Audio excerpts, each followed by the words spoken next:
యువగలం పుట్టు ఈ ఏడాదికి 2 ఏళ్ళు అయింది. అవును సార్. ఈ 2 ఏళ్లలో మీరు చాలా సమస్యలు చూశారు, చాలా ప్రయాణాలు చేశారు. అవును సార్. మీరు ఆ యువగలం నుంచి ఏం నేర్చుకున్నారు?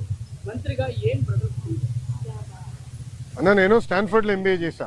నేను స్టాన్ఫర్డ్ ఎంబీఏకి అప్లై చేసినప్పుడు ఒక ప్రశ్న ఉంటుంది స్టాన్ఫర్డ్ లో, వై స్టాన్ఫర్డ్ ఎంబీఏ అని. ప్రైవేట్ రంగం నుంచి రాజకీయాల్లోకి నేను రావాలనుకుంటున్నా, ఏదో ఒక టైంలో వస్తాను, స్టాన్ఫర్డ్ ఎంబీఏ నేను ప్రిపేర్ చేస్తున్నాను భావిస్తున్నా అనుకున్నా అని రాసా. కానీ అక్కడికి వెళ్ళి చదువుకున్నారా నాకు అర్థమైంది స్టాన్ఫర్డ్ ఎంబీఏ బిజినెస్ మంచిది అని. పాదయాత్ర రాజకీయాల్లో ఒక ఎంబీఏ లాంటిది. ఎందుకంటే ప్రజలకి దగ్గర ఉంటాం, నిరంతరం ప్రజల సమస్యలు తెలుసుకునే వాడిని. సో ఇప్పుడు ఎవరన్నా నాకు అర్జీ ఇచ్చినా, నన్ను ఎవరైనా కలిసినా, ఒక మెసేజ్ నాకు వచ్చినా, తన వెనకాల ఎంత కష్టం ఉందో నాకు ఇప్పుడు అర్థం చేసుకోగలుగుతాను. సో యువగలం పాదయాత్రలో కూడా నేను అనేక హామీలు ఇచ్చాను, ఒక్కొక్క హామీ నిలబెట్టుకుంటూ వెళ్తున్నాను. ఇచ్చిన ప్రతి హామీ నేను నిలబెట్టుకున్నాను, అంటే ఎలాంటి సందేహం లేదు.